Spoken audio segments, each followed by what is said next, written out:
Greetings with many good wishes for you.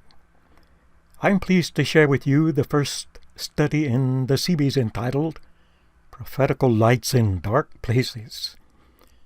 These prophetical lights cast much light, so I understand, on the subjects of faith, doubts, and incredulity. In the religious, spiritual environs of our world, there are prophecies that are authentic, fulfilled, to be fulfilled, and many that are false. Regarding faith, different kinds are detected: genuine faith, distorted faith, a pretended faith, blind faith, weak faith, dead faith, a self-serving, convenient faith. With reference to doubts, we observe that a great many of them spring up where there is a dearth of knowledge due to a lack of interest and study, that questionings left unresolved may well debilitate, even kill any kind of faith, and that negative concepts of the religious and prejudices against any and all religions are not only the seedbed of a plethora of doubts, but also a pure secularism and outright atheism. With regard to incredulity, some atheists appeal to arguments held to be valid, convinced their position is rational. On the other hand, the subjective atheism of others is to be classified logically as irrational. The unbelieving who do no more than ridicule are bereft by nature of any credibility. I've invited Mr. John Puzzle to this study. For him, life often turns into a great riddle, mystery, enigma.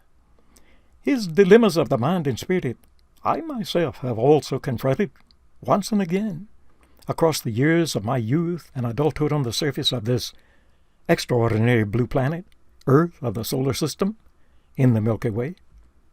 Perhaps you have experienced them too to some degree, just as I have.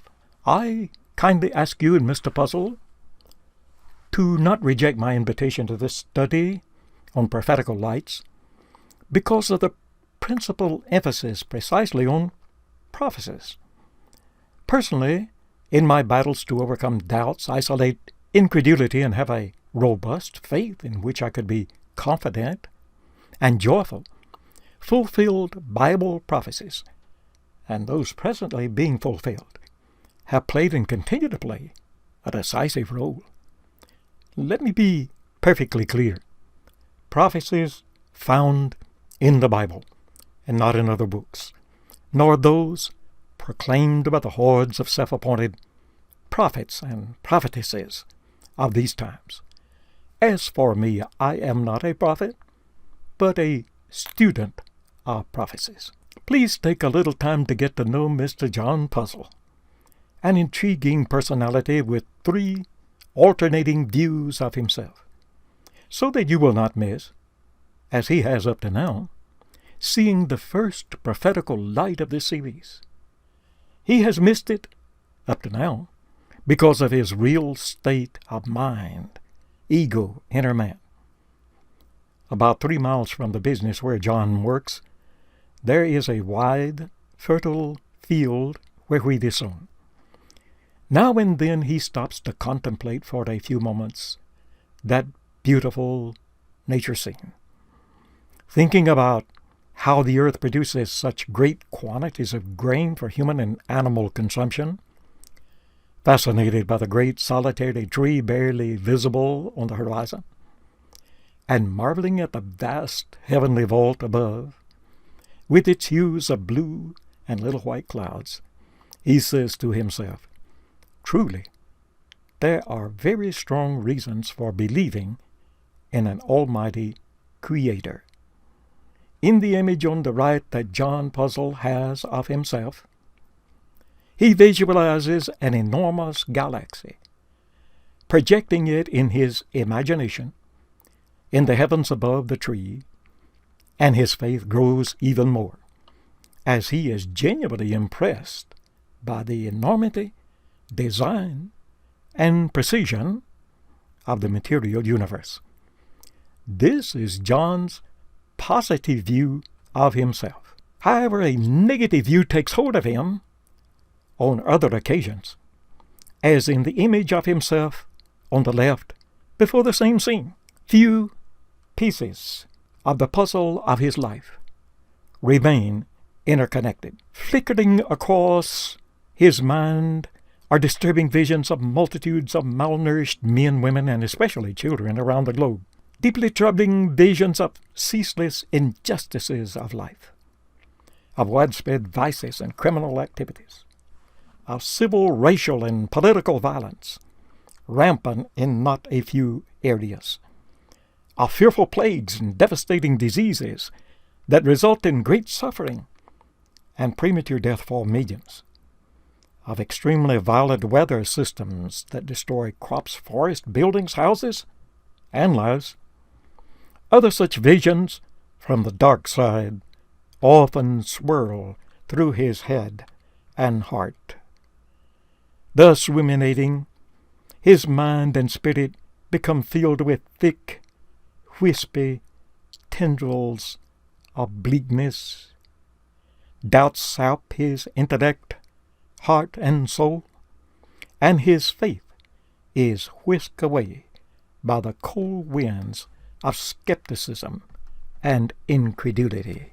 In the center, John projects himself as he would like to be, with the puzzles of life harmoniously resolved in his mind, soul, spirit. Every piece in place, well-ordered, logical, zero dilemmas, conflicts, doubts, peace and tranquility to the max. How exceedingly delightful and comforting. But the image of John facing us represents his true self, his ego, his inner man, discovering, to be sure, an absolutely fearful state. The upper part is lacking, vital for an integral, intelligent being, completely formed, able to formulate correct conclusions regarding the great subjects of life. Much key knowledge is lacking. To top it off, Mr. John Puzzle has created, in his own mind, a circular grill of interconnected, hardened steel that obstructs the entrance of such knowledge. Steel circles such as preconceived ideas and philosophies that have hardened into dogmas, calcified religious spiritual prejudices, a steely resistance to new information, intellectual inertia, illogical reasonings, etc. This grill keeps many pieces of the puzzle of life from falling into place. Do you have a grill like that in your own head? Do I have a similar one in mine? If so, each of us needs to break it up and extract it, throwing the pieces in the red waste can marked dangerous, potentially fatal. In the image of that shocking head, only one glowing puzzle piece rests on that incongruous, dangerous grill. It represents a large group of interconnected pieces related to authentic prophecies.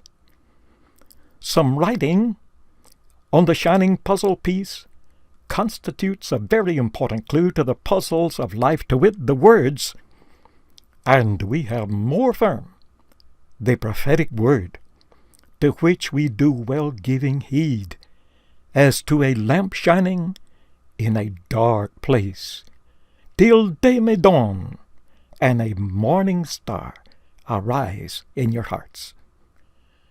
Perhaps you may now better appreciate the importance of getting to know Mr. John Puzzle, for he epitomizes the dilemmas of men, women, and young people who have yet to see in the dark regions of this world and their own hearts the powerful light of prophecy, glowing across years, decades, centuries, as a lamp for chambers of the mind-heart, as a torch for the dark caves of the psyche spirit.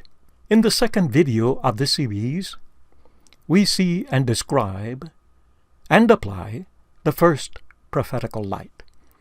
It is the prophecy of Jesus Christ for Jerusalem and the Jewish temple, fulfilled 40 years after it was proclaimed. Not one stone will be left on another. That will not be destroyed.